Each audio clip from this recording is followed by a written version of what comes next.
Dragon onesies. Um, Nice. so I got the red one for Mushu's interview, and then I got the black one here for your interview. So yes, Woo! and Nice. these things do have a tail, and sitting on it is kind of uncomfortable. I'm not gonna lie. I tried to find a green one, but hmm all the green ones, um, yeah, they didn't come in me size. They didn't come in Aw. 2X, so I had to go with this, but it worked. So all right, awesome. So we get a chance to finally do this. Super Yep. excited. And for everybody, as always, my name is Yanni Mays. Welcome to the podcast, Yanni After Dark, Beat the Streamer. And joining me today is a very, very special person. As I always say, they're all special, but there's all these unique reasons and individuality behind them, and uh, you know, these individual stories that accentuate why each person is special. So, as always, I'm going to pass it over to Lyxie. Lyxie, oh, sorry, Oh, Lyxie for a moment, and I'm going to let her introduce herself. hey guys, I'm Lyxie. I'm a variety streamer. The meat and potatoes of my stream, all the Riot games, so Valorant, League of Legends, TFT, but I also play some indie games. I have played a horror game on stream before. Um, I've played games on Switch on stream before. So basically I just play whatever I'm feeling at the time. Okay, and you are. We'll get into this in a little bit. You're also very big proponent of mental health and Yep. building a community through positivity and focusing on in mental health and stuff like that, which I of course really appreciate. And like I said, we're going to get into that as well.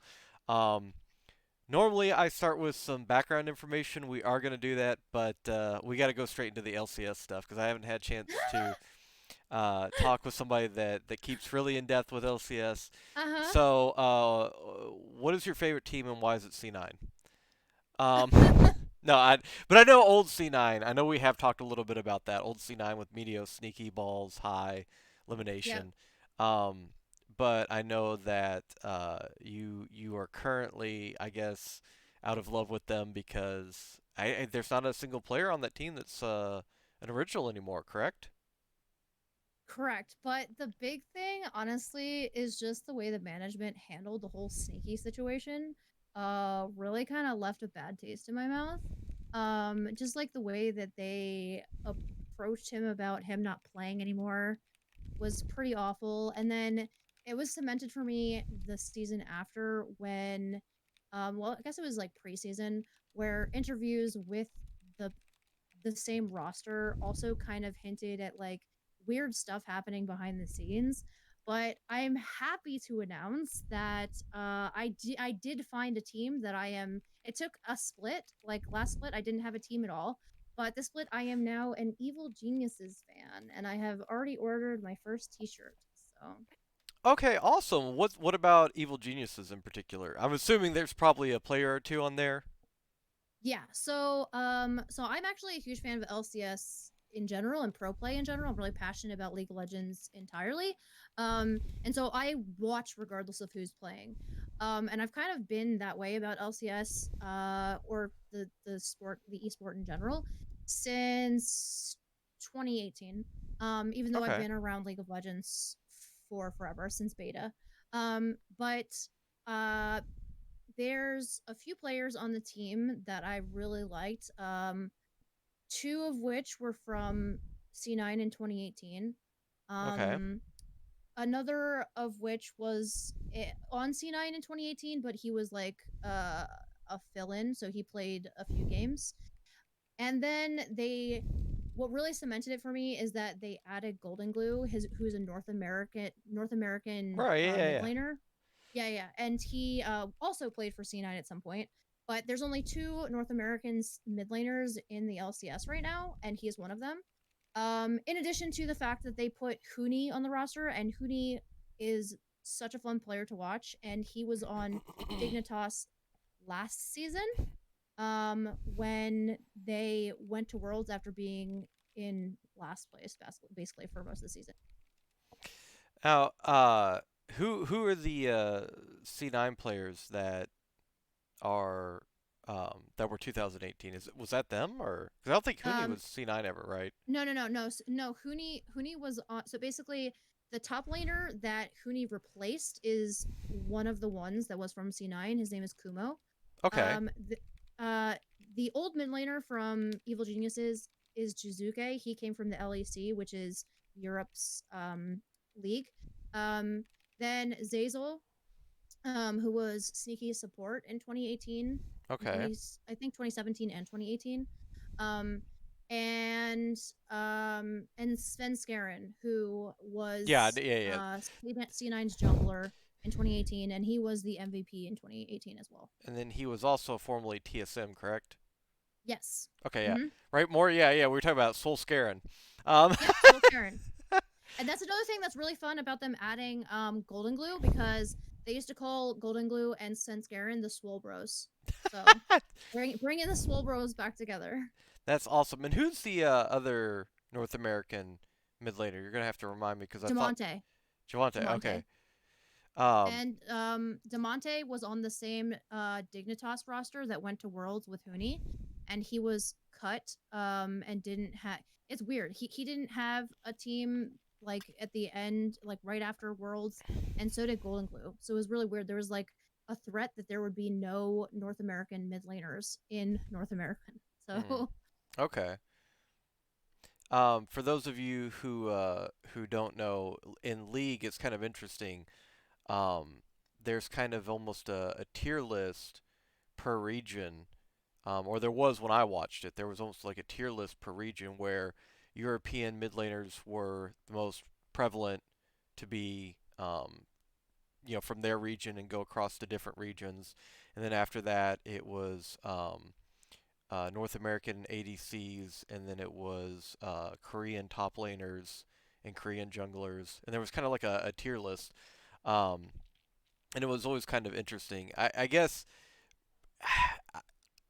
maybe it's a cliched response. I'm always going to love the original C9, but maybe it's a yeah, cliched response. But I think my favorite player of all time is probably going to be Faker still, just because I think yeah, Faker is the and I don't even know that with the statistics of it you could dispute it. I mean, I guess you could because you could say like it's relative to the game.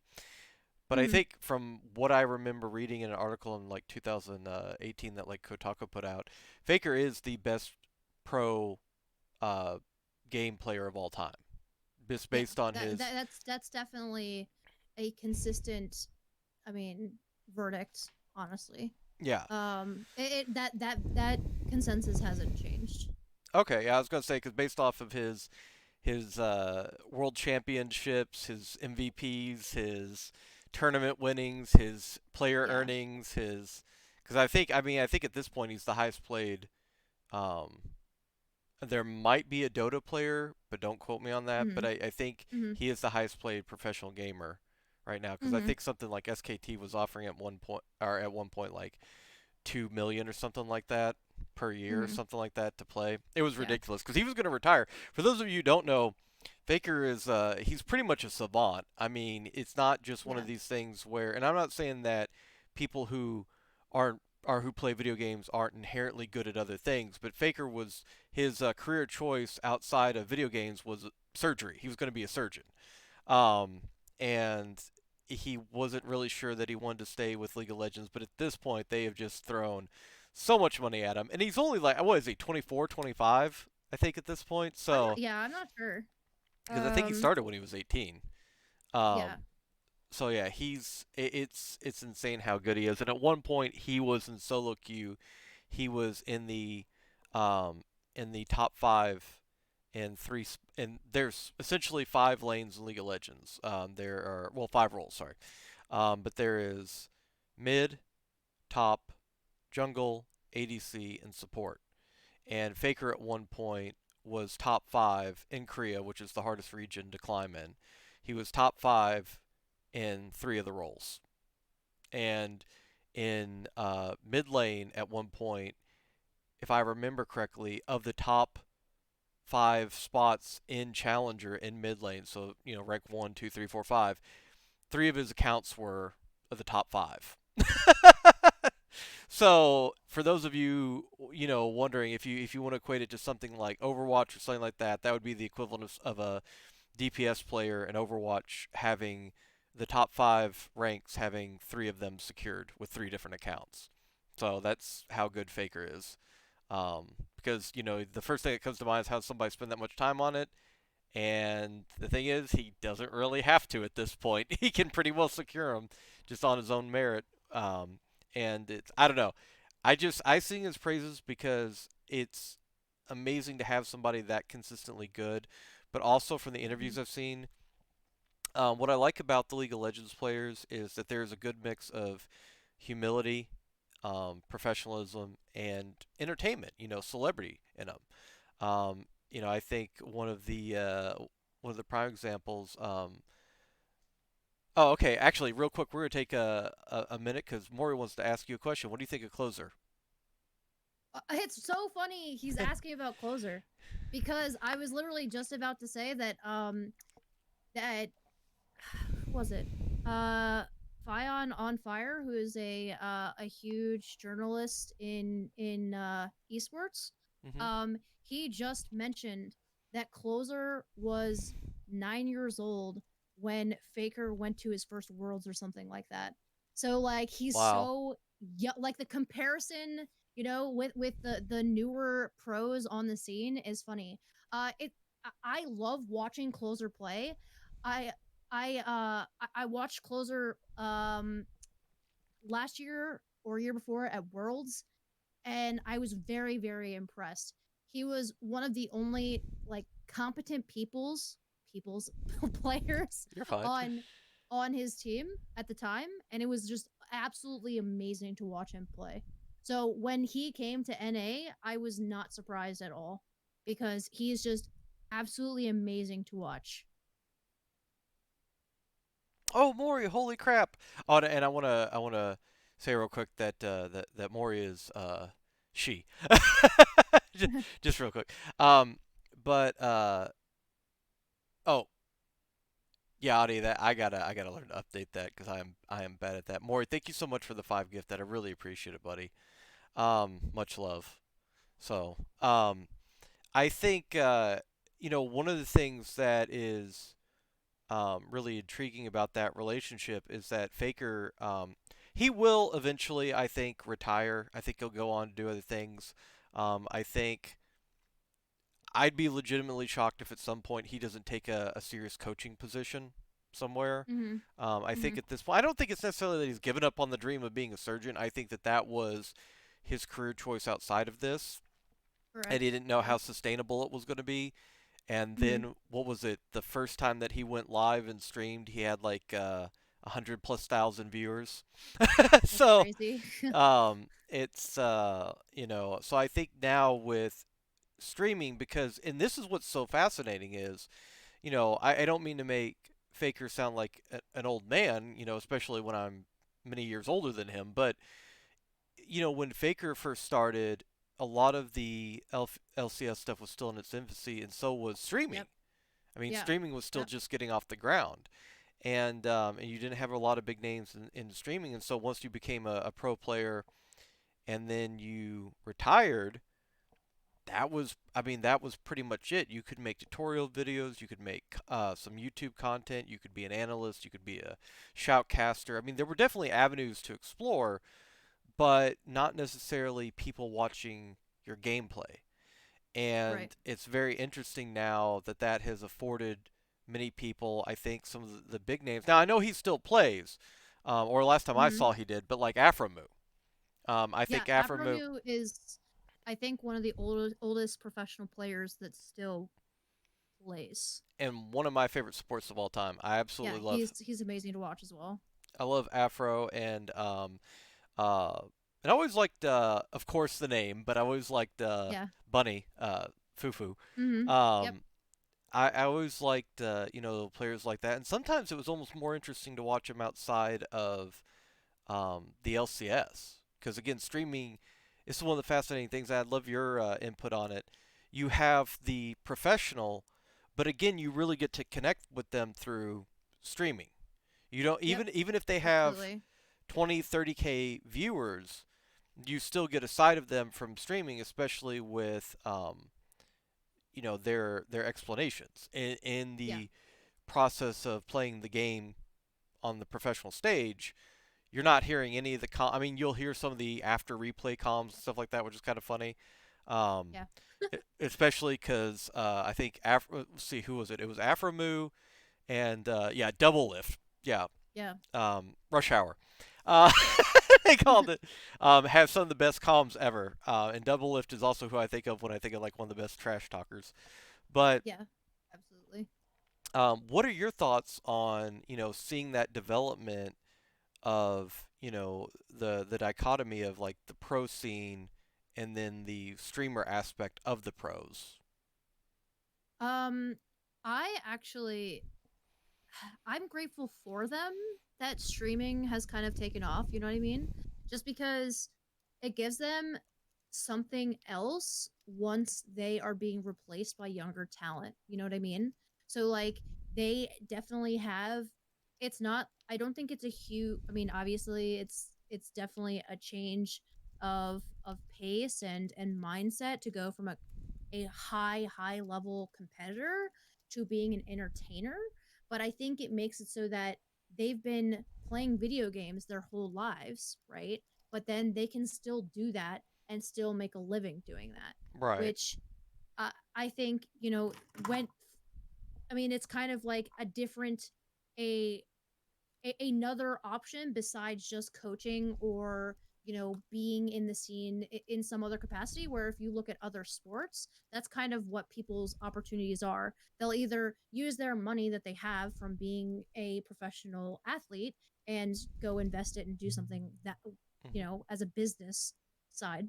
But I don't know that gamers really go that way, you know what I mean? So like having streaming as a I mean, even though streaming is having your own small business, it's just not a huge jump. Whereas, if you're thinking of Faker being a professional League of Legends player and then being a surgeon, those are night and day. Hmm. So I think it's really awesome that they have that that opportunity. And then from a viewer standpoint, I think it's amazing to have the opportunity to learn from them on a a more informal scale and hear them talk about I mean, for instance, today Sneaky and Meteos co-streamed the LCS broadcast. So if you don't feel like having the professional broadcast, you can go watch Sneaky and Meteos do it together, which is just such a cool thing Yeah, I that mean is the iconic newer for duo. sure. you know, Yeah, exactly. Exactly. I mean those two, to my knowledge, and I mean maybe things change, but by by saying that, really, I'm being a little disingenuous because I know that they haven't. Those two are the best of friends. I mean, those two have been best Yeah. friends for a very, very long time, Yeah. um, and I know that that's one of the things that's been really instrumental as well in watching LCS and stuff like that grow is the bonds and friendships that have kind of formed over it as Mhm. well. The newer leagues like Overwatch League and stuff like that, we just haven't really seen that. Now, I'll be completely honest, I don't mean to bash Overwatch League. That's not entirely true. I kind of do a little bit because I think it's poorly run. That's just my opinion. Um, but I think that, with League of Legends, and maybe it is because it has been around for so much longer than a lot of these other uh, professional game scenes. But just seeing the rivalries, go from rivalries to friendships and vice versa. When former teammates get on other teams and they, get to kind of duke it out in their lanes or stuff like that, and then afterwards give each other a hug on the stage. It Yeah. really is kind of awesome to watch because you got to see um, these, these players, these young men, aspire to be, um, you know, professional in what they're doing, but also um, they got to essentially, turn that around and develop his people too. And I think that that's always crucial. You know, the skill sets that you have, you can take outside of gaming, and vice versa. You could put that. Oh, do you got a match going on?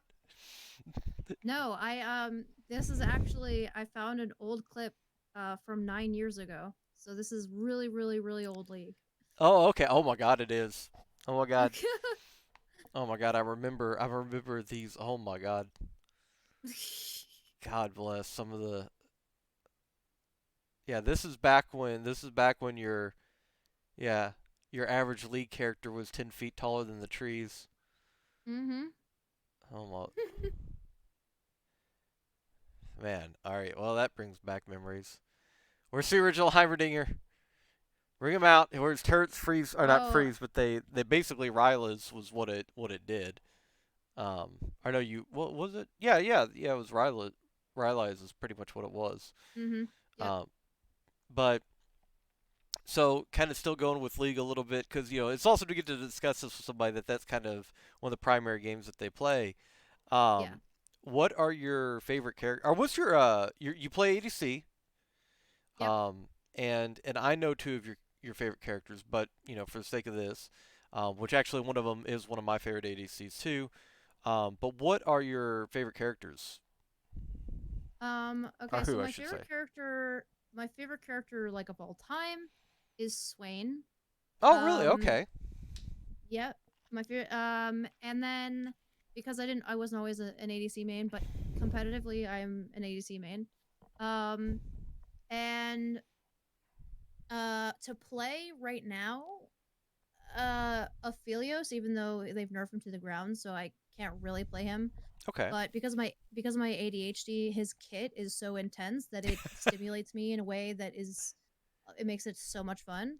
Um, right now I have a 72% win rate on Jin in ranked out of like 35 or 36 games. Okay. Um, so it's hard to say. Like my favorite e-girl is probably Ari. If I were to play top lane, I would probably play Teemo because I don't have a soul.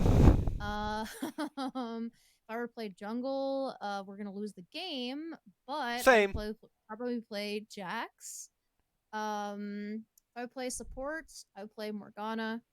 I am at Mastery 7 Morgana, Mastery 7 Nami, Mastery 7 Ashe, Zyra, Misfortune, Aphelios, and then I have like half of it's so cringy watching these old streams where you see me doing everything that I'm doing from like 8 years ago when streaming was not even like, a thing. You just kind of have people watching you play the game. Anyway, distracted, but No, no, that's okay. Because I kind of want to come back to that because that brings in valuable information that you were streaming back then. And I got distracted by the nostalgia of the old maps and stuff with League. Holy crap. Um, but I actually then I apologize. I was mistaken. I thought one of your favorites was Varus. Um, oh, I can play Varus pretty well. But I haven't played him enough to really call him a favorite, I guess. and Varus is definitely one of my favorite ADCs. My two favorite ADCs that I always loved to play were Varus, but my number one was Misfortune. Yep. Because I always could get super lucky with the double up. Mm-hmm. And that early on is so much damage. It's hilarious, especially if people keep getting hit by it. It's infuriating to people. I think it's a super tilter Mm-hmm. for a lot of people, and it's just I don't know. I always really liked her kit, and of course, for those of you who don't know, I was a support main when I played League, and when I climbed the highest, I was a support main. And Nami is Bay. Nami is one of my favorite characters in any video game, and especially because I don't know what it is about that character, but I swear to God, from I started playing support around gold. From gold to diamond, like diamond 5, people still would take trades with her level 1, and you never win a level 1 trade with Nami, hardly ever, because of her heal. Her heal is Mm-hmm. it's a dual heal or attack. It's either a stronger attack or a stronger heal depending on who you click first. You can either click yourself or an ally, in which case it'll um, go to, like, if you click yourself or an ally, it'll be a stronger heal, and then it bounces to the nearest enemy if there's an enemy within range and it does damage, and then it bounces back for another heal. So it either goes heal, attack, heal, or if you choose an enemy first, it'll go attack, heal, attack. Um, but that her level one heal plus the melee, or not melee, sorry, range attack she does, you basically win every 1v1 trade with somebody. And it's just always funny to see people still take those Nami 1v1s, and I don't know what it is, but they would take them. But, and I would say probably a close, near and dear to my heart, um, uh, ADC, who I was never good at, so I can't say she was one of my favorites because I was never really good at her. But I did love her, is Tristana. Mhm. Just because, I don't know, I think the character's hilarious. Yeah. And I love the dragon skin, of course. PogChamp. Oh, absolutely. Uh, Absolutely. It's one of the best skins in the game. but yeah, Swain. So, okay, so I have to ask. So, Swain, character that had a massive overhaul.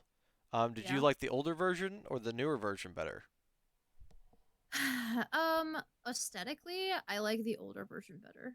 Really? I Okay. actually I drew him as a My Little Pony back then. I'll have to find it and show it to you, but I yeah, I it was really funny. Like back in probably 2012 or something. Um, I told my friends, I was like, I want to get good at Swain. I'm gonna play Swain.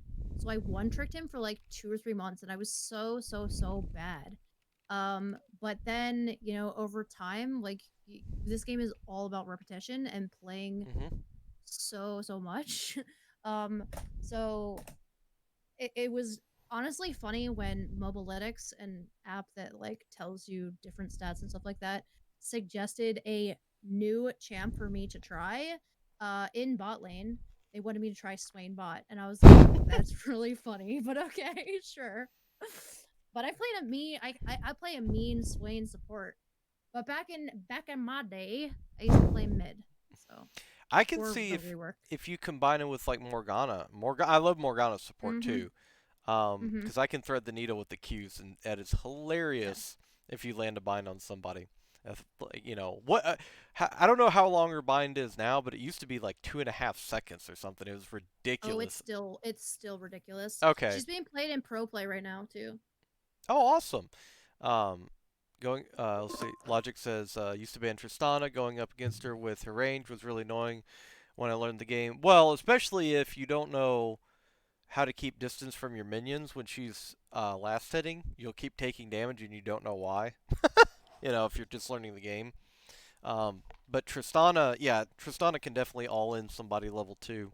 And if you're not used to the game, that's definitely not a fun experience, especially if she's coupled with like a Leona or something. I don't know. I mean, Leona Mm-hmm. might not be good anymore. She used to be really good with No, Tristana. she's still good.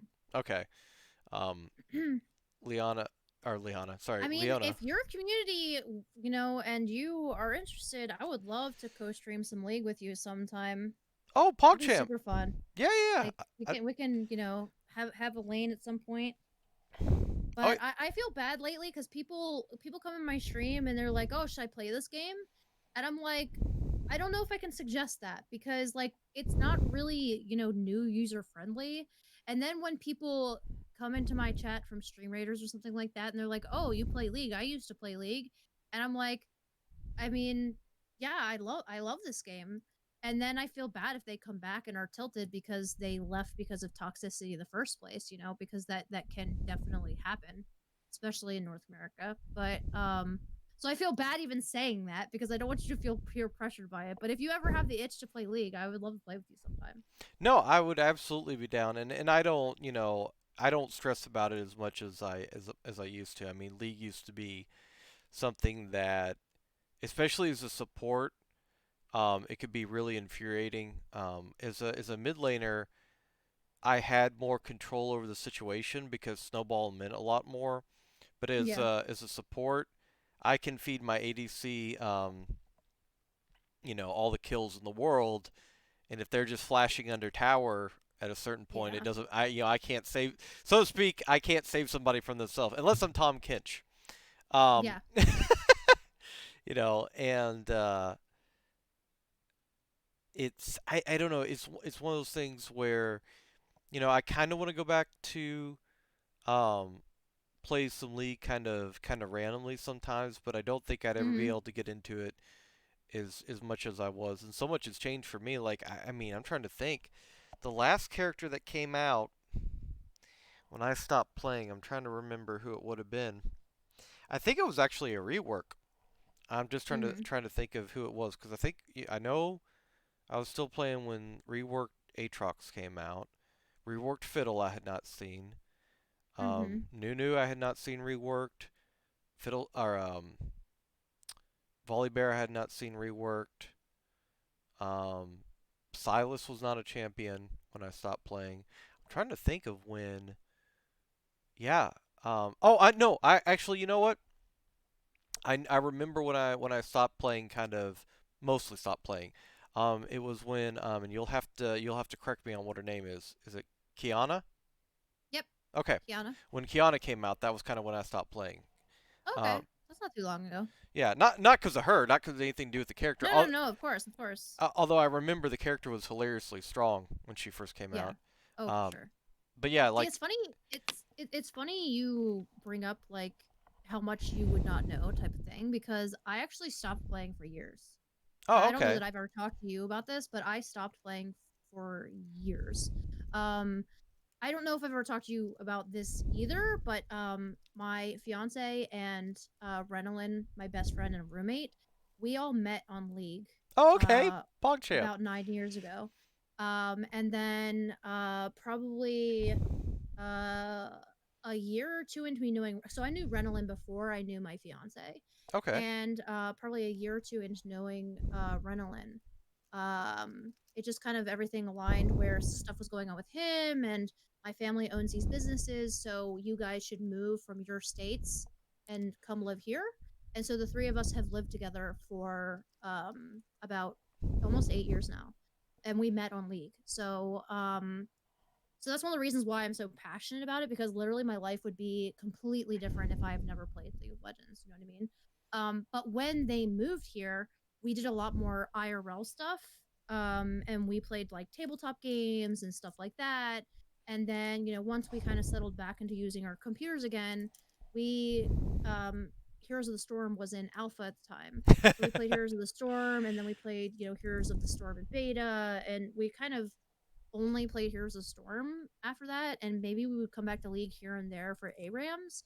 But uh, Renalyn and I came back to League of Legends because he was dating a girl at the time who played League, and so probably at the end of probably in like September or October in season 8 we came back.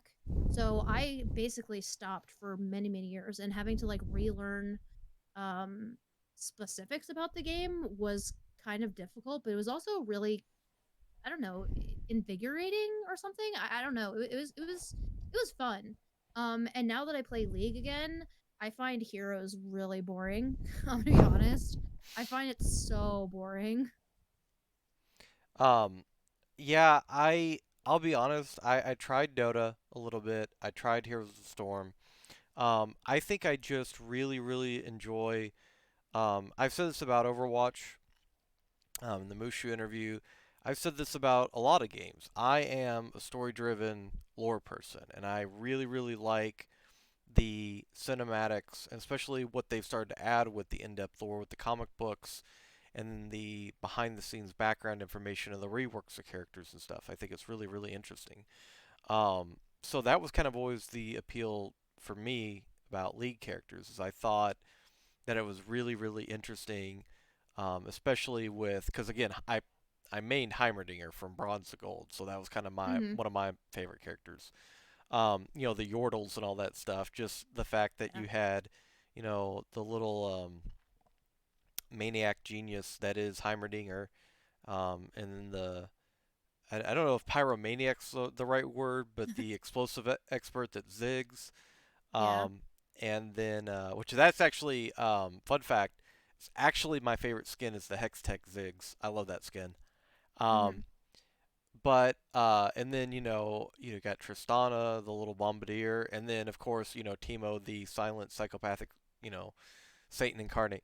Um, that I just love the fact that basically the backstory of Timo is that he is essentially Rambo. Yeah. you know, he's just sitting there in his little like yordle cute voice, like I've seen things. like you're like Timo, no, come back. They have families. Uh, Oh, wait. We're talking about Timo, huh? oh, you got a Timo. Captain Timo on duty. Up, two, three, four. That is awesome. Holy crap! So, do you have any of the pop figurines? Oh, I don't. There So, was someone, who was it? There was someone who was from somebody else's community, and they found out that I played League, and they were like, "Oh, yeah, I'm passionate about League too," and then like sent a picture in Discord of having like all of the figurines, and I was just like, "Oh my gosh, that's so awesome." yeah, Ninny posted it was a while back, but Ninny posted a selfie with the Heimerdinger pop figure. Aww. Um, so I definitely recommend coming through the Discord and maybe she'll repost it. Mhm. I'll see if she'll repost it. Um, but yeah, I love little pop figurines. I got one on top shelf. I'll have to get it later, but I have one of Heimerdinger and one of Nami. Oh, Um, nice. that a friend actually got me. And he got me a Ooh. C9 jersey from way back in the day with the original Mhm. players. Um, so but just out of curiosity, what was the draw for you in League? Kind of going back to the beginning a little bit. And we'll get to other stuff. I don't want to make this entirely League No, centric, but it is kind of no, interesting. that's fine. Um, Yeah, what got I you mean, I'm interested? passionate about League, so I don't mind. Yeah, what got you interested in it though in the first place? So at the time, I was probably like 6 months before it came out. I was playing Dota a little bit, and I was actually dating a guy who lived in Brazil at the time, which was crazy life choice. But um, we met on Ragnarok Online. Um, and then after we stopped playing that, we were playing WoW. We played some Dota. So when League came out, when the beta came out for League, we were playing WoW at the time.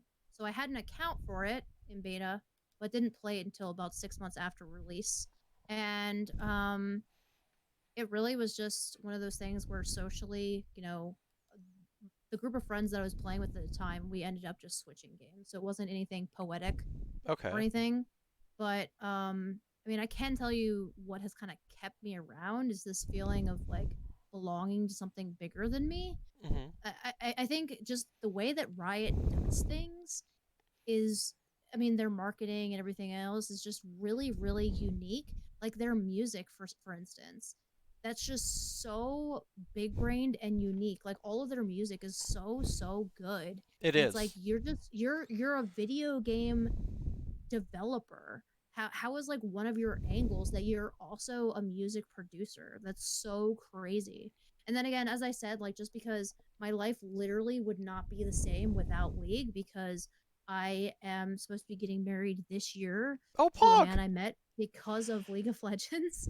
And my best friend for like almost 10 years also, we met on League of Legends, and I mean, kind of getting into dark stuff here, but one of my roommates who moved here also, that we met from League of Legends, he when he was living here got hit by a car and passed away. Mm. And that whole chapter in my life also, like that grief and that all of that, I mean, even though it's really awful and has changed me irreparably, is part of who I am. And it's because of League of Legends, so being a part of it is huge to me. So I think that just it has a unique pull to it that other games don't have. And I think part of it is just how Riot does things and how they present things. Um and I mean, in addition to it, like, because of how long I've been playing it and how much time I put into the game, being even kind of decent at something is a huge draw for me because of my ADHD and just different stuff with my mental health. Um, being bad at things is really hard for me. So when I have really good games and I'm being successful and I feel like I know what I'm doing, those are like heavily rewarding to my brain. So it's just a multifaceted thing as to why I'm so passionate about it. No, I think that that is, you know, one of the, most endearing reasons I've heard of staying with something is, you can have the nostalgia. I think a lot of us experience, especially with competitive games, we experience the nostalgia of the good game, right? Where we're the Yeah. sole carry, and but I think having a connection outside of it with friend groups and stuff like that is even more important. I would be remiss if I didn't acknowledge that. Probably some of like my favorite game of all time is Chrono Trigger. That came at a point in time where you know anything fantasy oriented I was really drawn to because I grew up in a cult, and Yeah. we could kind of get away with playing games because people didn't really know about you know Yeah. they didn't really know as much about games. So it was just kind of something kids did, and they didn't really pay a whole lot of attention to it. But to do anything where I could get transported to another world, and people would say, well, you could do that with a lot of games.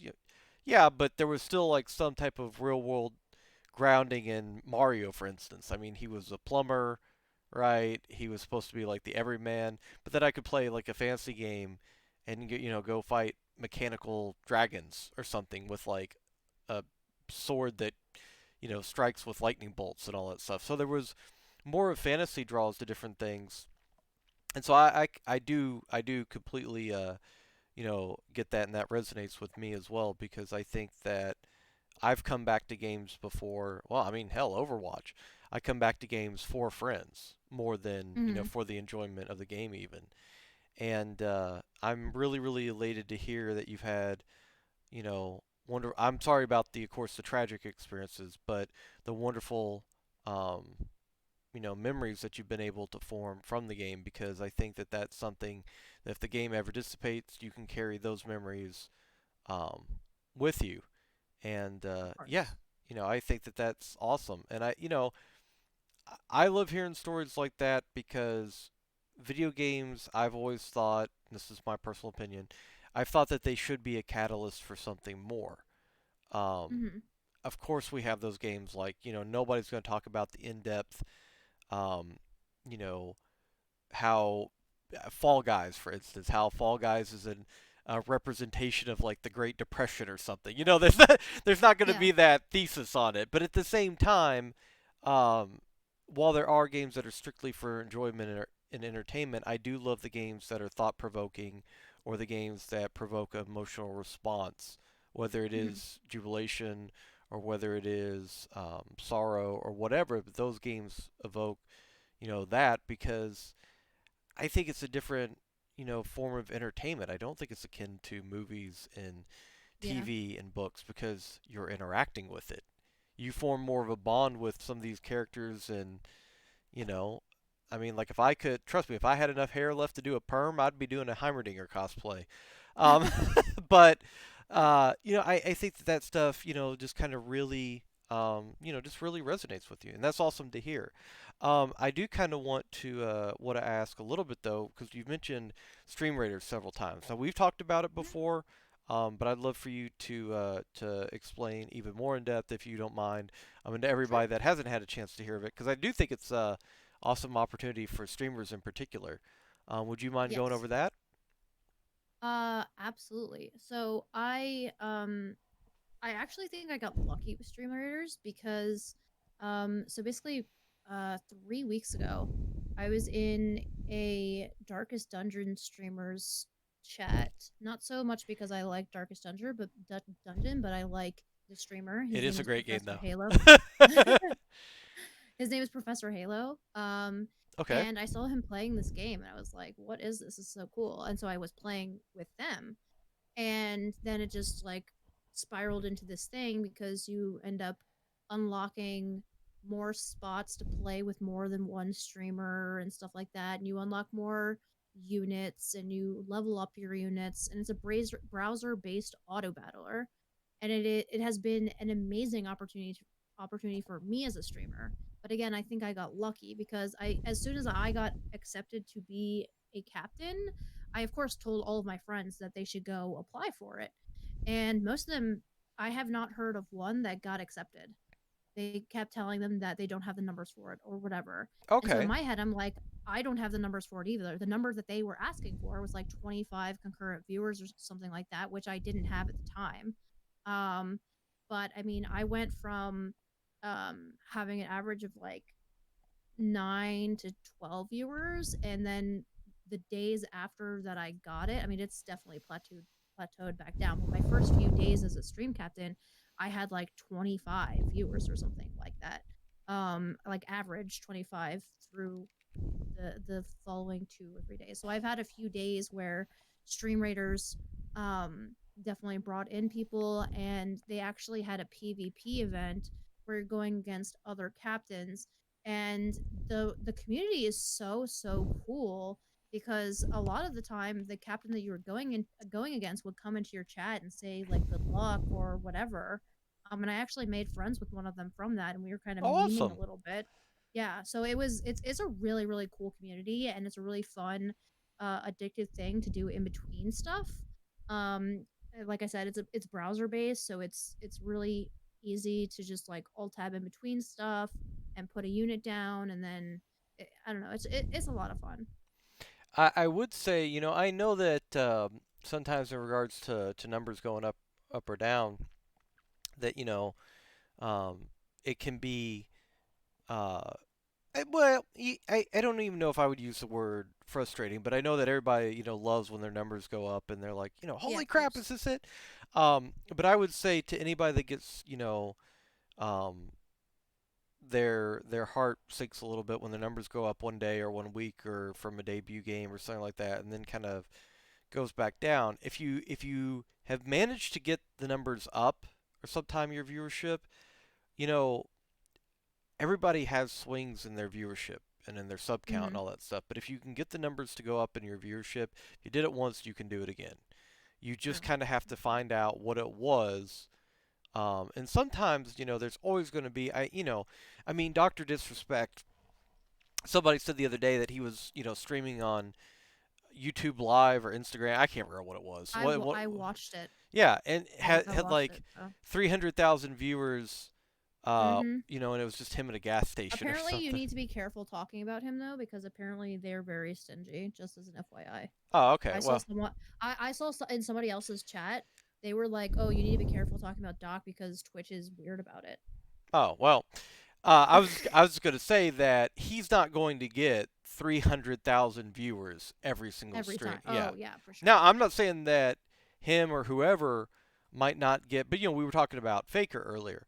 Um, Mhm. Faker got 100 plus thousand the first time, and then it went down to like 50 or 60. And I know that people say, "Oh, just 50 or 60,000, right?" But I mean, that's a 50% drop off almost. Yeah. And that happens with everybody. So Yeah. don't get you know dissuaded. Don't get disheartened if stuff like that happens because things do kind of plateau off, and you're always going to have your core community members, and then you're going to have people that are going to stop by to say hi once in a while because Mhm. they're either core community members elsewhere or you're streaming when they just got off 16-hour shifts. And so don't ever take any of that stuff to heart. As Dragon says, yeah, just go again. Just keep Yep. keep streaming. I was talking when we were talking with Mushu earlier. The big key. Yes, you have to have networking and all that stuff, but consistency is one of the biggest factors. That's what's more than anything. That's what's huge. Mhm. But I'm super proud of you because um, you did in a way find your niche, and it's very difficult when you have something like League of Legends, which, if we're being completely honest, no matter how much we might love the game, there is an oversaturation problem with how many people stream it. and Of course. it was awesome to see that you had found something different to add to it. And that's one of the things that I want to impart to people that I've seen is that if you are going to make a League of Legends uh, stream, and I'm not, don't troll your team like this, but if you're going to do something like that, you know, the way in which you grow stuff like that is by being like the best jungle Ezreal or something. But you find a niche that you can provide that nobody else has. I mean, there's and oh god, what is his name? What's the Teemo only player that's really popular? Oh, I Uh, don't know. um, that's gonna well, okay, we can go with another example. Box, right? Of Hmm. course. For those of you who don't know who Box is, um, one of the premier Riven only players. He only plays Riven, you know, unless they ban it, unless he's getting stream sniped or something. And I don't know what else he plays if he's not playing that, but that's predominantly what he plays. He played her when she wasn't meta. He played her when she was meta. He played her when she was, or when the itemization was in her favor, when it wasn't in her favor. He plays her most different. He'll play her top lane, but he'll also play her jungle, mid, all that stuff. But the whole point being is that that's how he became such a prolific Riven player, and she's a very complicated character with a lot of animation cancels and stuff, and that's how he got his start. And same thing when you have a Actually, it's funny you're talking about this type of thing because I was just thinking back to when I streamed back in the day. Um, I mean, for one, it was super cringe, but I used to post my links on the league forums. Um, and I did something like with like I had a huge group of people that I played with at the time, and we did customs where we did US versus the world. So we had like five people that were from the United States and then everybody else. And that particular stream, I had like hundreds of people watching at the time. And so it's unfortunate I didn't stick with streaming then. I just kind of did it as a thing to do because that was in 2011, 2012 when streaming was way less saturated. Like so much less saturated. right, And what there weren't really like etiquettes or anything. Like there was really not much as to like doing it at any professional level at that time. But because I had that sort of like, let's do these crazy game modes, like I definitely got huge views. And that's why, like, sometimes people come in and ask me how long I've been streaming. And because I have huge view numbers, so I have 22,000 views on my channel, but I've only really been streaming for like 4 months. So all of those views are from those crazy, like almost viral games where I had lots and lots of people watching. And so if I had stuck with it then, we would have been, having a different conversation. But like I definitely prefer the route that I've taken this time around because it has been bumpy, but it's way more natural for me to like have this grind and networking and building it my own way type of thing, and I'm not just doing league. So but I definitely feel you, it's very hard to be a league streamer.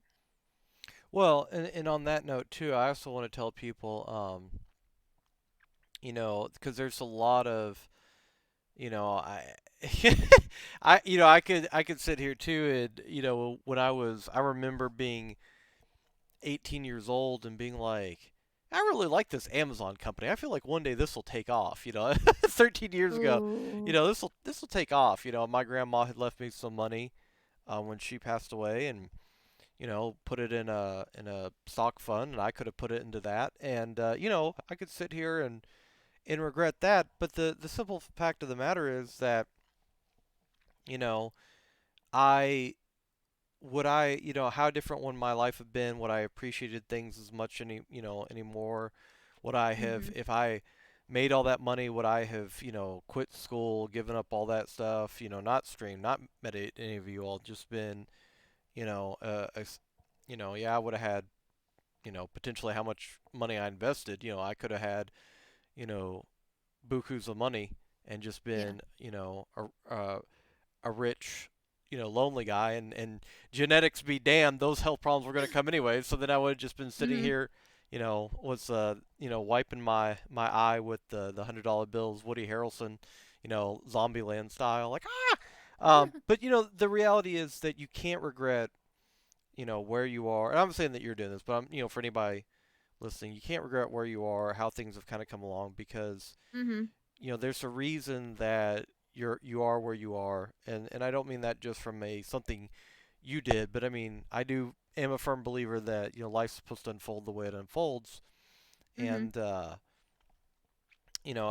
there's a lot of people I know that they talk about, oh, I had a really popping stream, and then I went and had a lot of mental health issues, and I had to take a break, and they lament that in a way, but I don't think that they should. Um, Yeah, I don't think they should either. because without drawing attention to it and bringing somebody's name in when I shouldn't, there are some people, some streamers who we no longer have with us, and I wonder if they would have taken that month, those two Yeah. months, 6 months Mhm. for mental health, if they would still be with us. Yeah. um, and I wonder that with a lot of people, there's a lot of people who think that you always have to just continually push through life. Yes, you have to. There's a difference between never giving up and pushing yourself to the max every single day. Yeah. and there's to me there's a staunch difference. But I know that this is an area that you're very passionate about. So I kind of want to talk about the mental health aspects of gaming and what it is, that with your community, with streaming, what you're kind of looking to achieve with those, because I know that you have some Mhm. goals when it comes to that stuff. Yeah, so I mean, one of the huge driving forces of, I mean, the two main driving forces for me streaming, I guess there is a third one now, but like in the beginning, I was really starting to stream more so for social reasons, to provide a place for people to have it, just a safe place to talk about stuff, to Mm-hmm. feel like they belong, to have someone to talk to, or multiple. I mean, it's very similar to your community. It's basically the same thing, right? Um, but then in addition to that is being open about mental health and letting people experience the rawness of me and my mental health issues. For instance, yesterday I had a meltdown on stream. I was crying for 45 minutes on stream, trying to explain to everybody who was there what was happening and how I was trying to fix it and those types of things. Now, some people might say that I'm doing that for attention or something like that when that's not the goal at all. Like most people with mental health issues will see them having that sort of thing as they should hide it, right? Like that is typical of someone with mental health issues is that they will absolutely want to hide it. And I can't tell you how many times I wanted to press that scene on my stream deck where I would just BRB so that no one's seeing me cry. But then in my head, I'm like, no, they need to see this. They need to understand that even though I'm playing a game, I'm freaking out because I'm playing the game and because of what's happening in the game. It's not just you're freaking out because of X, Y, and Z serious super reason or whatever.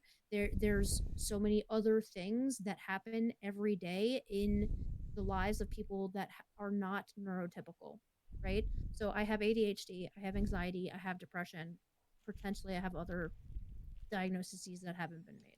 What was happening for me at that time was I was playing Minecraft for the first time. Mm-hmm. I'm not great with sandbox games in the first place because there is little direction in them. And my brain with ADHD craves having a purpose, a reason, whatever, to play the game. Um, Thankfully, this time that wasn't really the problem. The problem came from feeling stressed about the way the mining worked in the game versus Terraria, which I had played first. So my friends were trying to tell me that you have to make a staircase on the way down so that you can get up. I understood the concept of that, but for whatever reason, my brain didn't want to dig and make the staircase at the same time. Like it just felt like it was too much to do at the same time. So I went into this spiral of first shutting down because I didn't understand how to tell them what the problem was, and then going into this self-loathing place where I hate that my brain is different and I hate that I can't just play and enjoy the game like everybody else does. So instead of putting on my BRB screen and having no explanation to what was going on, I was talking through it the entire time and openly sobbing on camera because it is important for people to understand that is not simply like stress at work or a car accident or whatever. Like there are other things that trigger these types of things. So I know this is kind of a very specific example when your question was, what the goal is. Well, Oh the no. goal is really um, like exposure and education. Honestly, that is the goal, right? So I've added the goal of like eventually being a professional streamer just because of how much success I have had and like the feeling of that being possible, being able to get partner in 2 years or something like that. Having that type of and I actually really learned about stream goals from you and your influence just like, coming into your stream and having these really awesome talks about streaming and life in general. And how important goals are. So but is money the reason? Absolutely not. Exposure for mental health and having that positive influence on everybody who comes into the stream, those are the goals. Being able to do something I love is, you know, definitely part of that. But I think people like have trouble wrapping their head around people wanting to be a professional streamer because I think a lot of us, it's not really about some sort of fame angle or like getting rich or something like that or it being easy because that's really not what it is and it's not easy. I mean, I probably spend 80 hours a week or more doing the stream thing, doing the networking thing, doing working on overlays or whatever. So I think people have the wrong idea about it just because they're ignorant and don't understand. But adding the mental health aspect to it, like if I get bigger, if I have bigger numbers, whatever, that's more people that will be exposed to me and my mental health and me being my brain being different and functioning differently. No, I think that that is a wonderful answer. Yeah, and you don't ever have to worry about taking it in the conversation in a different direction because I appreciate that. I am just here to start the conversation. You know, I'm as much a Mm-hmm. listener as anything. Um, Mm-hmm. and you know, and I think I've said before, you know, if I haven't during these interviews, I apologize, but I'm pretty sure I've said before that you know I've had discussions with people about streaming and all that stuff, and one in particular is one of my mom's neighbors who's been a good friend of the family for the longest time, and he's fascinated by stocks and all that stuff. And you know, I was explaining this to him, and he was like, "But you know, because he owned his own business and all this stuff." He's like, "Well, what do you do? Like, what value do you know? What is it that you?" And you know, I had to explain to him that you know, at the end of the day, that we are you know entertainers and content creators and what a content creator, you know, what that entails. And he was like, "Yeah, but can't they just watch TV?" And as you know, I've said before that well, you can, but you can't interact with the Mm-hmm. actors, especially if you're, you know, that's one of the draws I think that you're always going to have. I know a lot of smaller streamers can get frustrated, but you bring a value that a lot of bigger streamers don't. Bigger streamers, in my opinion, and I'm not trying to be dismissive of them at all, but I think bigger streamers lean more towards the entertainment aspect and the content creation Yeah, because they can't have an intimate conversation with 30,000 people. It's just absolutely. not possible. Yeah. Even once you start to get to 500, 600, 1,000, it's going to become very, very difficult, not impossible. Yeah, that's what one of the things I think about actually. Like, I would like to make it a career, but like the trying to balance the, the whole money and being able to support myself aspect and being able to have that community feel and the safe place for people to talk is so hard to to balance in my head and understand how that's going to work. That's kind of almost stressful the rate that I'm growing because I don't want to lose that. You know what I mean? Well, and I think that that is, and I've thought an awful lot about that too. It's one of my biggest worries, and I think I've expressed that before to people is that I don't want to ever get to the point where I can't message somebody back if they message me. Um, Yeah. and which I will be 100% candid, open and honest. I'm forgetful about that now sometimes, so I apologize if you've sent me a message Eclipse and I haven't gotten back to you yet. I'll get to you later, buddy. No, I'm, I'm joking. He always gets on to me because I don't answer his messages. Um, but I I think that that's where it comes in to almost uh, being a parent. And this is what I mean by that. So as a parent, before you're a parent, you focus on developing yourself and who you are as a person and finding out what matters most to you in life and going about, finding people that, reciprocate and hold your values and all that. And then when there's another human being, a child brought into the picture, you try to as best you can. You don't want them, we don't want our children to, they always say that parents want their children to be better. We don't want our children to be carbon copies, or at least I would not. I can't speak for everybody. I know there's some, parents out there who are more about, replicating themselves, some type of odd clone experiment for a second chance at glory. But, I think most parents want a better life for their kids. So, but at a certain point, you have to let go as a parent. What I mean by that um, is that you hopefully instill in them the values that you hold. You hope that they take those values to heart, and then at a certain point, they have to go off and be their own person. And I think that that's the analogy that I'm creating is I think that's what the community eventually becomes. That's the streamer's child, if you will.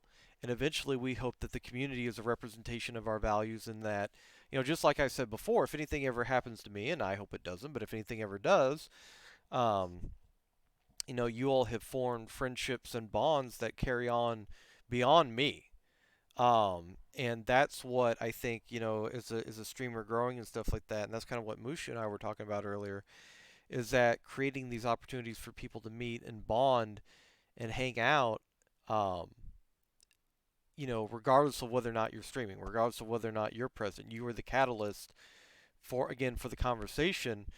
But eventually, you might not necessarily be the person directly engaging in the conversation, but like you, for instance, if I weren't able to answer and somebody said, "Hey, I met this awesome person named Lyxie," well, hey, you have my blessing. Lyxie's an awesome person. I'm so happy that you got to meet her, and I couldn't be happier that there's somebody to represent my community. And Hmm. that's kind of what I think that you hope for. So with Yeah. that, I've definitely given it some thought too. That's definitely been something that I've been worried about. I definitely that's one of my biggest fears. But I do think that you eventually come to learn that if you've done, it's like being a parent again. You do the best that you can, and if you feel confident that you've done a great job as a parent or instilling those values that everybody, I'm being I'm 31. Of course, I'm wearing a dragon suit, so so much for adulthood. But um, I mean, I'm 33 and I'm wearing a dragon onesie. I don't want to hear it, okay? Pog champ. Um, yeah. Here's the tax write-offs. Anyways, but Mama Yan, I mean, I remember being 20, 25, going up to the casino, and I remember one time I left the casino late at night because I used to play poker semi-professionally. I left late at night one night. I had like 27 missed calls from her. She called the police trying to figure out where I was. Oh. I was 25. I got to make sure she doesn't hear me so I don't get whapped in the back of the head. Um, but she was still, of course, worried where I was. But you have to at some point, um, have faith that you have instilled those values um, in your community, and I think that that's a worry that every considerate empathetic person has, especially when they're coming to streaming. And unfortunately, when it comes to stuff like money, money is just an unfortunate necessary evil. I Yep, wish that the world didn't operate on absolutely. it. Yep, same. But as Star Trek. That's how yeah, I wish it worked. as Weird Al Yankovic once said, he graduated with a PhD in music. For those of you who don't know that, he does have a PhD in music, and he applied for a job at McDonald's, and they said you're way too qualified to work here, and he said, yeah, but I got to eat. Um, Mm-hmm. and so unfortunately, to do this, you do have to make a certain viable income, and that obviously varies based on who you are and where you live and all that stuff. But I look at that as that's why I've surrounded myself with people that I feel would always keep me grounded, irrespective of how successful I was as a streamer or how not successful I was as a streamer. Um, but again, I don't think success is measured necessarily in views and in subs and money and all that stuff. And I think it's all more measured in the value that you bring to people's lives, because that's just that's invaluable. I think That's true. so, and I know how big of an influence you've been on the people I've met, that have come from your community or that I've met through, that specifically I met through you, like Mm-hmm. Narc, Logic, um, Mm-hmm. Ritalin, and just an amazing, amazing plethora of people, um, that have come through. So, no, I definitely share that worry, but I have confidence that you, as a person and as a streamer, have created a foundation for such a good community that when the time comes, not if, but when the time comes, and you grow even more as a streamer, I think that your community will be the great representation of you, that we all know. So Mm-hmm. yeah, I wouldn't. I definitely understand the worry. I mean, But it is a comfort to look at it that yeah, way, though, because I mean, obviously, I'm not going to be able to spread myself as thin as the numbers that we're talking. Potential like right, it, when I think about like even 100 viewers at one time, that just seems mind-boggling to me.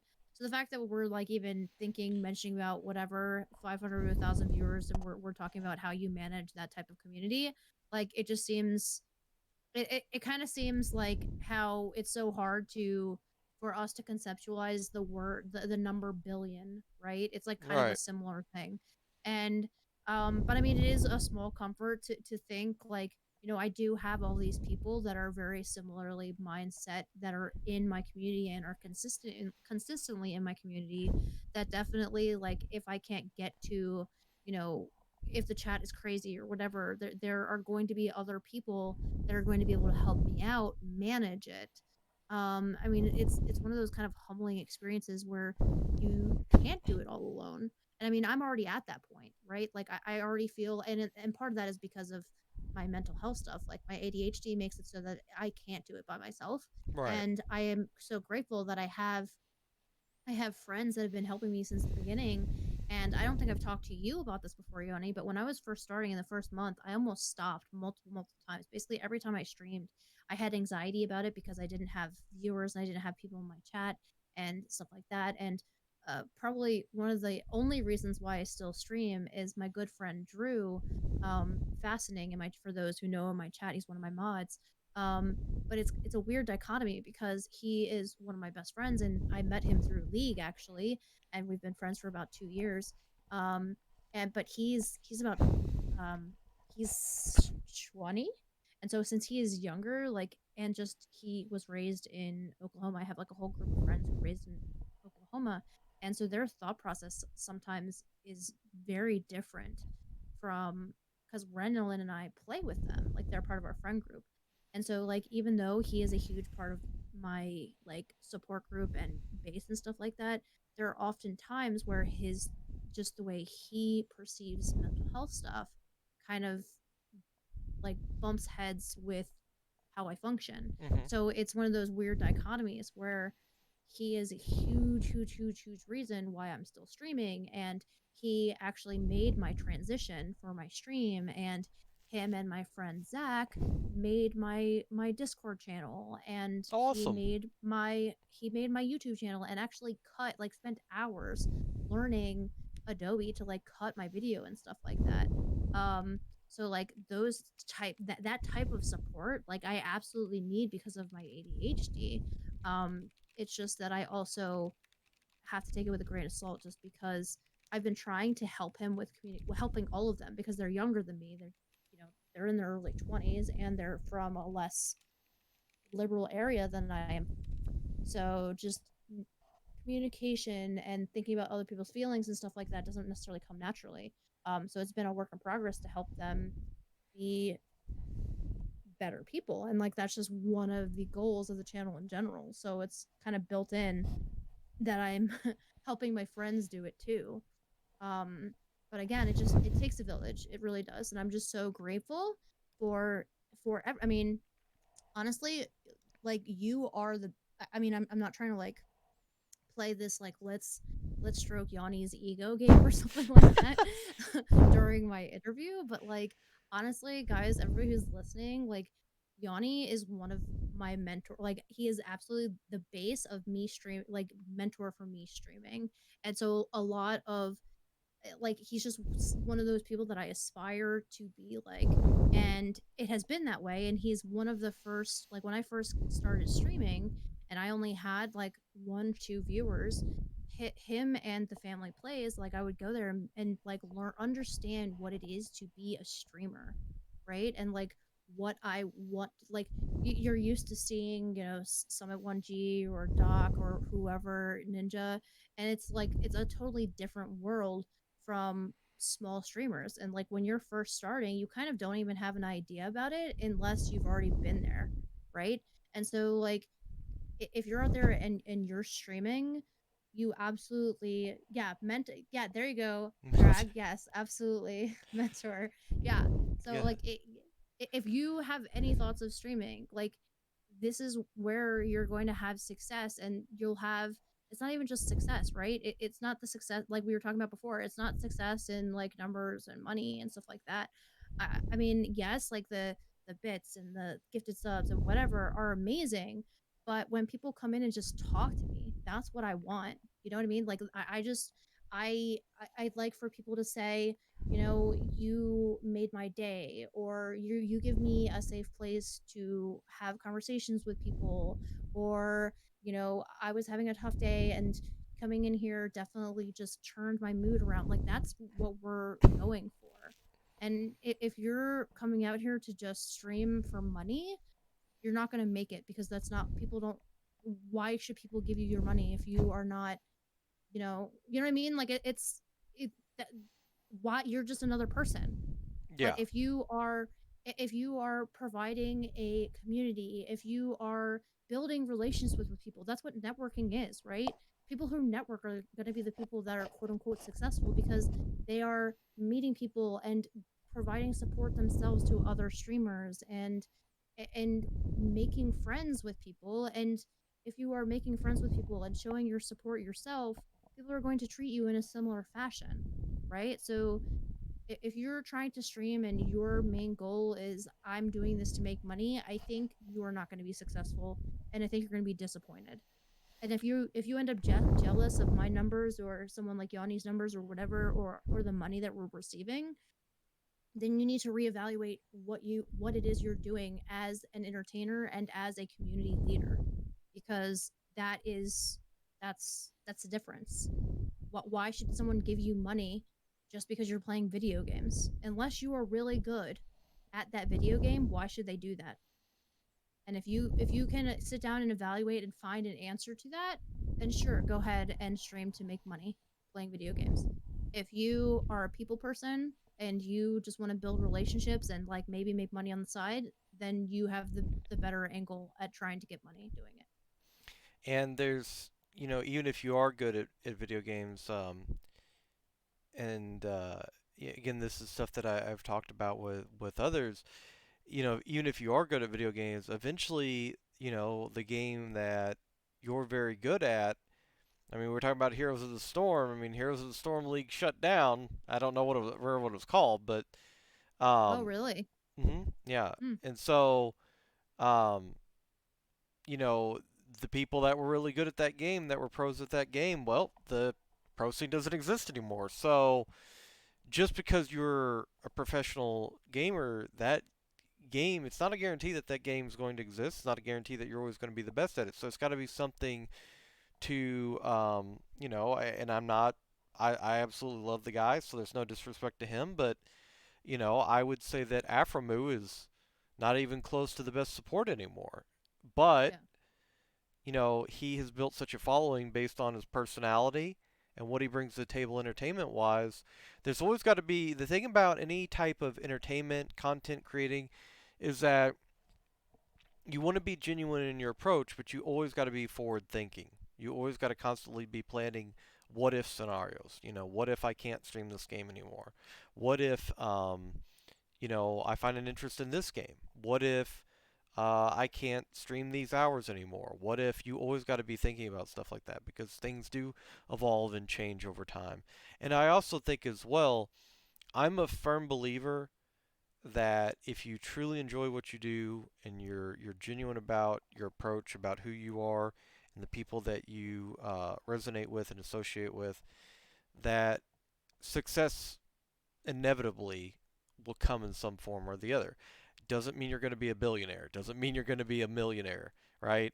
Doesn't even mean you're going to make $5,000, but there will be some level of success that you get from doing what you're doing, or at the very least, you will get a skill set that you can. Because I'm telling you right now, half the people that learn how to edit, do Adobe Photoshop and all that stuff, if you're going to college, like if you're like streaming at like 18 years old and you're learning all these different skills to work on your stream, I mean, I sure as hell would put that down on a resume or a curriculum vitae. I would absolutely put that down on either of those when applying for a job later on down the road if streaming didn't work. Because that's a skill set, Mhm. you know?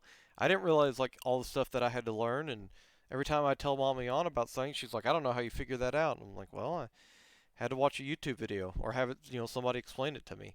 Um, so I definitely think that, as long as you are having fun and you're giving it a genuine try, like, yeah, the success will come. One form or another, it will come. So that's just something that I believe. And again, success is, relative. It doesn't mean that you're going to be, you know, um, a multimillionaire, a billionaire, all Yeah, I that think that's stuff. also another flawed mindset that a lot of streamers kind of go into it. Like, again, we talked about goals earlier and how you're getting to where you think you're going to go, right? And I mean, based off of the growth that I have, it's weird because of how much time and effort I put into this. I always tell people, "Oh, I've been streaming for 6 or 7 months." And then I like actually look at it and I'm like, "Oh, wait, I've only been streaming for 4 months." And then and people are like, when I tell people like what my numbers are, they're just like, "That's insane. That's not like typical." And I'm like, "Well, I put so much work into it and it's so important to me that people have a good time when they're here, and we're connecting, we have a chill place to be in, and they know that like if they're like, oh, I'm having a bad day, I'm going to do my damnedest to make it so that if they're having a bad day, I can do something to change what is bad about it. You know what I mean? Like, that is what is so important to me. And it's really awesome that like networking has made me feel successful, not because like, again, not that because success is important, the most important, but because of my anxiety and perfectionism stuff and my ADHD stuff. Having like the lack of failure definitely helps me keep going, and I'm kind of scared of stopping because I'm scared that because I am so good at quitting, I'm scared of stopping the grind because I'm scared I will give up. And again, it's not just, I hate talking about it because it makes me sound like I'm pompous and like I I have expectations of making big money or something like that when that's really not it at all. It's being able to reach more people to make their days better and or make them feel like they are not alone if they have similar psychological issues that I have. Right. Um and it's just like, again, when I talk about it, I feel like the perception of me when I talk about it has to be something like, oh, she wants to make big money and she's just streaming for money or whatever. I mean, the money part of it, again, like you said, is it's a necessary evil. And if I'm making money while doing it, then I will be able to spend less time actually working, and then I will be able to spend more time streaming. So it's just one of those cycles where it's like, yes, I would love to be successful and be able to be a full-time streamer, but it's not just because of money in a capitalism sense. It's money in a sense where I want to be able to pay my bills and still Surviving. be able to stream. Yeah. Yeah, survival while also, again, providing that, because one of the biggest things that I love and I'm completely opening to tell people is like my story being treated. Like there's such a huge issue and thought process behind being treated when you have mental health issues, and I also had that thought process, right? Like I would venture to guess that there is a majority of people, especially in North America, particularly the United States, where your thought process, whether it be you or your friend or whatever, is that I just need to suck it up. I don't want to see a doctor. I'm a pussy if I go see a doctor. I mean, excuse my French, but like that's literally the vernacular thought process that you have, right? Is that like you are not trying hard enough, or you um you should just suck it up, and you're weak if you go see a doctor or whatever. But literally, like, your brain functions differently just like every other organ in your body. And I Hmm. mean, I suffered until I was 25 not being treated because I did have that thought process that I just need to be stronger. I'm strong enough to not go have medication or seek help or whatever. And then there was just a change in thought process where I realized that my brain is not structured the same way as other people's. So I literally have chemical differences. It's not a matter of me simply trying harder. It's it's kind of like, telling a diabetic to just make insulin, right? Right. Like Yeah. it's not and that's literally how people feel about the brain, and it's crazy to me. It's absolutely insane. So like, being able to have that voice where I used to be this way, and I want people to understand that it doesn't need to be that way and you don't need to suffer, because literally that's what these doctors are here for. Sometimes it is really hard to find treatment that works for you, find providers that work for you, but it's worth the struggle to find that right doctor for you. And you touched on two very important things, and that's one, and I can tell everybody this from personal experience, is that sometimes um, when it comes to, I think, mental health above anything else, and I'm telling this again, this is just from my personal experience, but you can't always take your first experience with a doctor as the end all be all result. I had several That is psychologists definitely. Mhm. and psychiatrists that I went through, and I thought that it was all the same when it came to mental health. And then I have OCD in particular, and eventually found a doctor that specialized in uh, what they call CBT, cognitive behavioral therapy. Mhm. Not CBD, that's the oil. Um, so I had somebody say it, but CBT, um, and that is a special training and special programming. Um, I should say reprogramming almost, and not in a robotic way. Absolutely.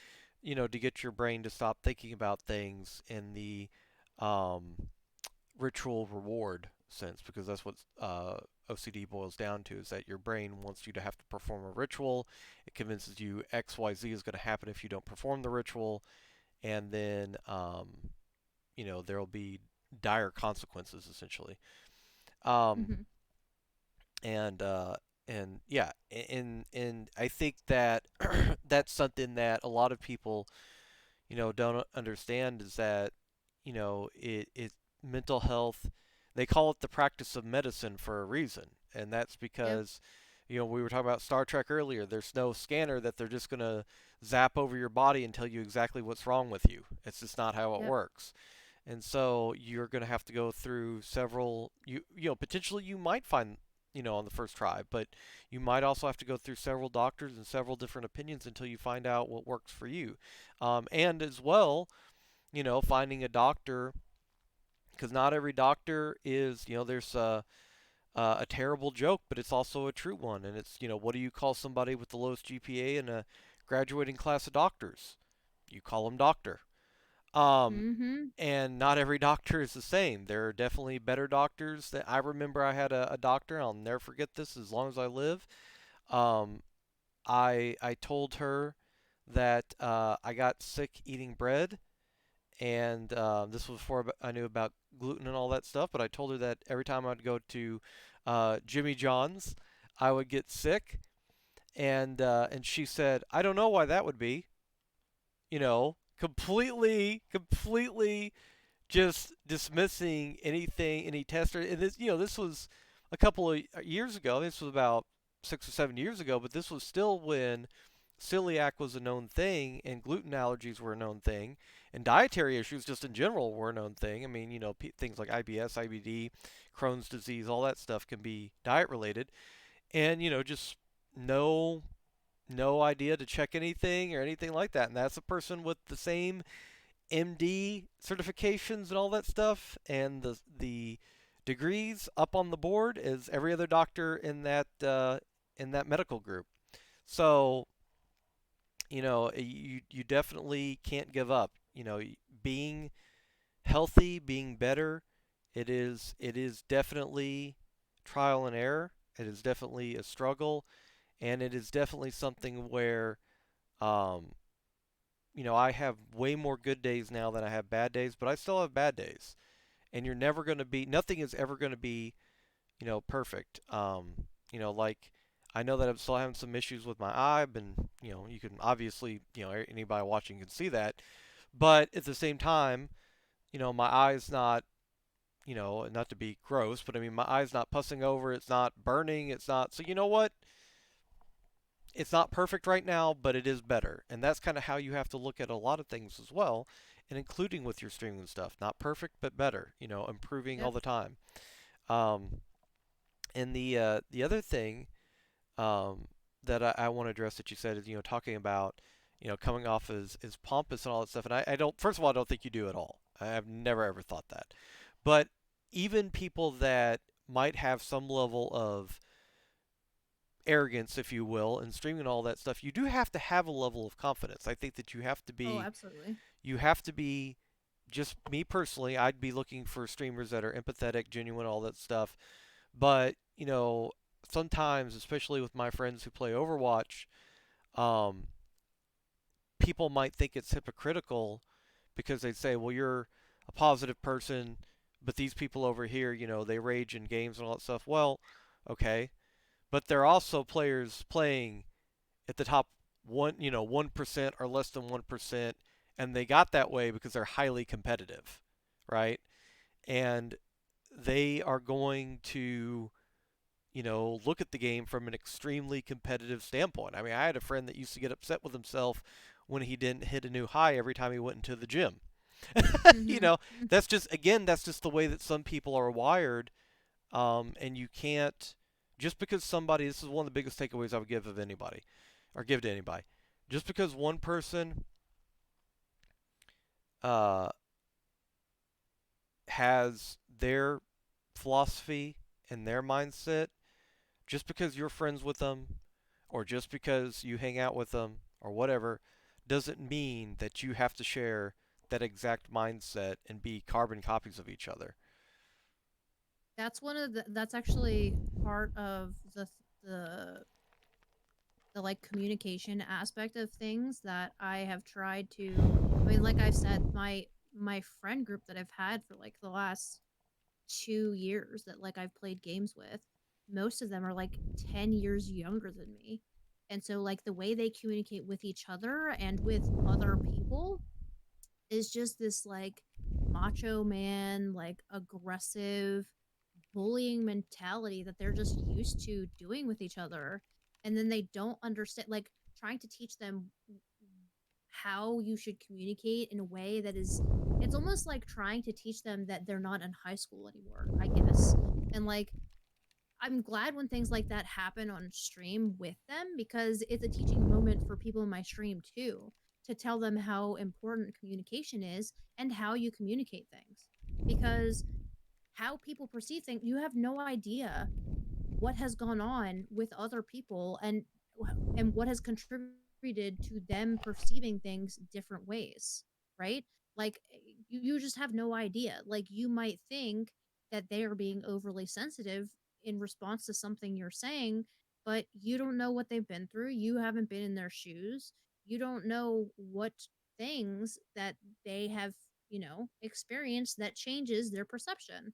And so it is better for you to adjust your vernacular or your sentence structure, your tone, whatever, because it doesn't affect you to do that, but it does affect other people for you to not do that. And so if you care at all about other people, then you absolutely should have that in the back of your mind when you're talking to other people, in my opinion, anyway. But I definitely am very empathic and very much care about how other people feel and how I make them feel. And yeah, and as the saying goes, you know, you don't go to somebody else's level, you bring them up, to yours. And I know that that might, you know, as you were saying earlier, that might come off as pompous, but you don't have to discard your values or anything like that, whether it's through networking or because I have seen people that, they change their persona based on what stream they're in, what chat they're in, and you don't have to do that. If somebody doesn't like Mm-hmm. you the way you are, then, that's not a friend. That's not somebody I would want in my It's friends honestly circle, my kind of community. sociopathic to do that, truth. Like, I God. mean, it's pretty Well, no, scary. it is, but there's a lot of people I think that even not necessarily I don't even know necessarily sociopathic. I just think that a lot of people have been so beaten down socially that that's how they've learned to Mm-hmm. survive. Like in high school, what's the Bear Grylls, uh Mm-hmm. adapt, overcome, or whatever that Yeah. meme. There's a lot of people I think who grew up learning that you have to adapt, and if you don't, you're going to reap some type of repercussions for it. Mm-hmm. So I definitely feel for that because I was, if Mama Yawn um, did not she definitely, when we got into the religion we were in, she had been in a church prior to that was cultish, and she was kind of on guard, and she didn't want me to be in any position to be indoctrinated into that. And so Mm-hmm. she kind of was like, "Well, this is what we do, but keep an open mind. You don't have to believe every single thing that they say. Be sure to ask questions." And because of that, I was not fully indoctrinated. But if she had been gung ho about it, there's no telling what I would have turned out like. I mean, I might still be in that church, and might have stopped talking to her. I mean, there's no, when it comes to cults, the possibilities are endless with what people do in those organizations. Um, but it is something to where um, I have such a disdain, and I'm so happy and so proud to hear that your understanding of people, even if they have different views, because one of the biggest things that just hurts my head every time I go on Twitter, damn it, is this cancel culture. If I see one more so and so's over party, I'm gonna lose my mind.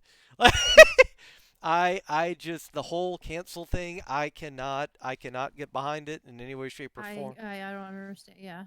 If you do not like something they said, don't watch their movie, don't buy their music, but this whole notion of, morality audits and condemnations of what people do, I just, I know that I've made mistakes in my life. Um, and, some people have made lesser mistakes, they've made greater mistakes. But I know that I'm definitely the farthest thing from perfect. And, I'm not going to judge somebody necessarily at their lowest moments or let those define them without the chance to make it up. Now, I know some things are obviously greater issues than others. We don't have to necessarily go in detail. We're all intelligent. We can figure out what some of those might be. But I do think that it's very imperative, especially when building a community, to be accepting that you're going to get people coming in with different viewpoints, and to take those into consideration, because a lot of times just being a decent human being, being a good person, might get somebody to think about something that they didn't previously think about. Absolutely. I've been in channels before where somebody came in to troll, and I gifted them a sub, and then they were like, "Oh, all right then, Mhm. bye." And because they didn't expect anybody, they expected they were going to come and troll, and they expected they were going to get hate back. And the minute that you gift them a sub or you're nice to them, they are just immediately caught off guard, and Yep. they either stay or they, I think one of my friends, even when a guy came in to shit talk him, he was like, "Hey, listen, I'm the king of it. I can give as much as I can receive." And the guy ended up dropping him a follow. He's like, "All right, yeah, you're kind of cool." So Mhm. you don't know how somebody's gonna react. Kat, thanks so much for the prime, buddy. I appreciate it. It's good to see you back, buddy. Uh, but yeah, I think that that is a wonderful thing, and I'm so delighted to hear that, because we need that more in the world. Because whether you like somebody's viewpoint or not, I got heartbreaking news, perhaps for some of the people out there. We all got to learn to live with each other in some capacity. We do. No Yep. person is an island. So I would rather spend my energy, if I think that I can't have a conversation with somebody, I'm not going to have a conversation with them, but I'm not going to spend my energy hating somebody or trying to get revenge on somebody or anything like that. It's just a fruitless endeavor. Mhm. Mhm. So, but I'm so happy to hear um, that you've been, you know, I know you're an awesome person, but now we get to add another layer of awesomeness to it. Um, Thank you. and everyone is doing fantastic, Cat. We got Lyxie here with us. Hope you've been well, buddy. Um, and yeah, and now we're going to kind of do a little bit, with what we had done prior, and I kind of want to start doing this, if you don't mind, Lexi. And if by the way, for future guests, if anybody doesn't want to do this, we do not have to in any way, shape, or form. Um, but we're going to do a Q&A section um, with Lexi, if you don't mind. Sure. If you want to take some questions. Anybody has any questions, or if anybody has any questions in chat, feel free to ask them. We'll do about 10-15 minutes of this, and then um, I am going to send everybody over to Lexie's channel. Kat wants to know how you did your hair. How I did my hair. Actually, my best friend from high school bleaches my hair for me, and I haven't got my hair done in probably like 6 months, so you can actually see my roots. And fun side fact, my hair is naturally half brown and half blonde. I was born that way. Oh, I awesome! actually have blonde in my eyelash and in my eyebrow. Um, and I just like colors, so I end up trying to dye over it. But the color that has been for a while is actually just like a toner that I do in the shower. So, thank you. Yeah, that's um, super awesome. I have a question in my chat actually. Sure. How long have you been doing origami? Um, ah, Probably like 10 years, maybe. If I were to guess, maybe 15. I'm not sure. Um, it's actually interesting that I like origami because you would think, since I've been diagnosed with ADHD, that like you can't sit still doing something like that before. But I've actually sat doing one origami piece made out of 70 pieces of paper for 7 hours before. Um, so I just see it as a different language, and if you know the different folds and stuff like that, you can read the patterns and stuff. So, If you're into origami, I have a game I need you to play. If Lacey, if oh you could yeah, get it on Steam. Yeah, I know it's on PlayStation, but let's yeah. see. It is. One of my Okay. points rewards is to have me fold a origami crane with their name on it, the viewer's name. So, PogChamp. Okay. Heavy Rain. heavy rain Mhm. on Steam. Mhm. It is available on Steam.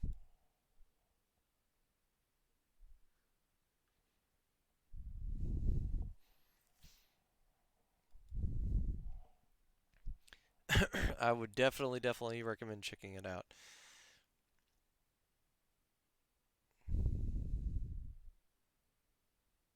I appreciate it, Logic. Thank you so much, buddy.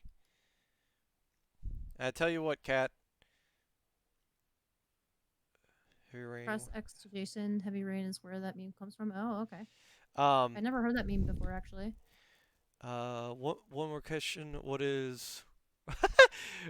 So yeah. Do you mind explaining to Dragon what origami is? Sure. So, origami is the art of folding paper in different ways until you get a particular shape that you're trying to make.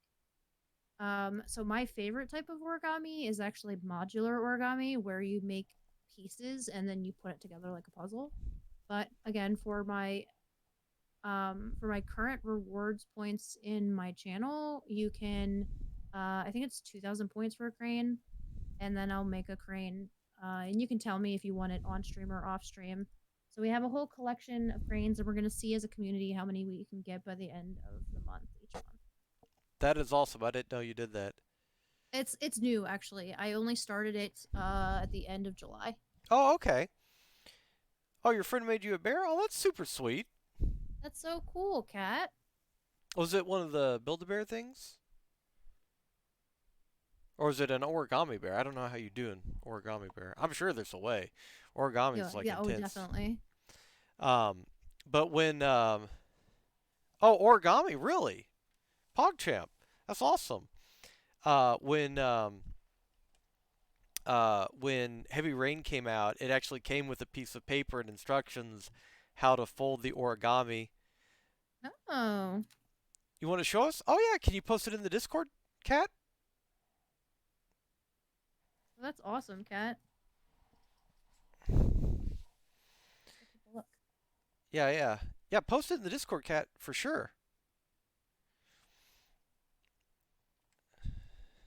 Yeah, everybody'd love to see it. Yeah.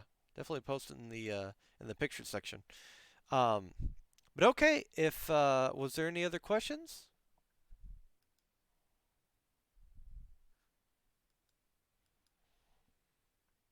And guys, like anytime you're in my stream and have any questions about stuff, I'm always an open book.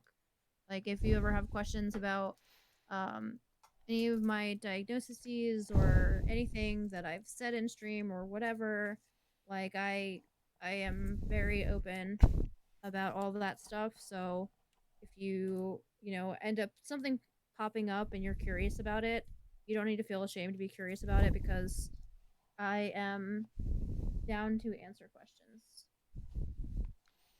And I would offer that same extension as well.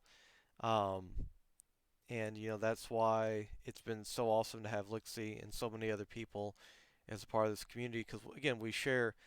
Oh, cool! She posted it. Let's take a look. Have so many people share the same values.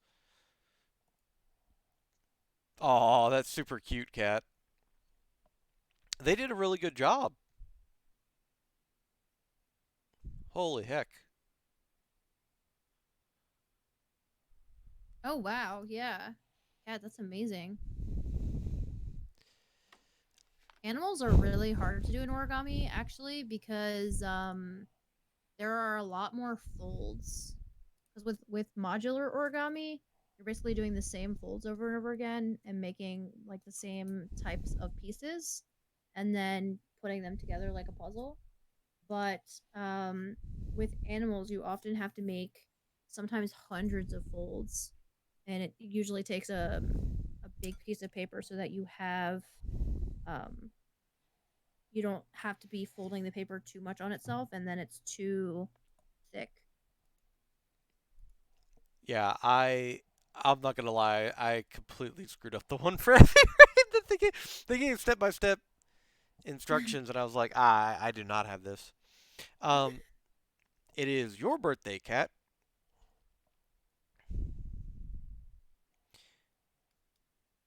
I think Kat has one more thing that she wants to say to you. Okay. What's up? August 24th, that's your birthday, PogChamp, Kat. Nice.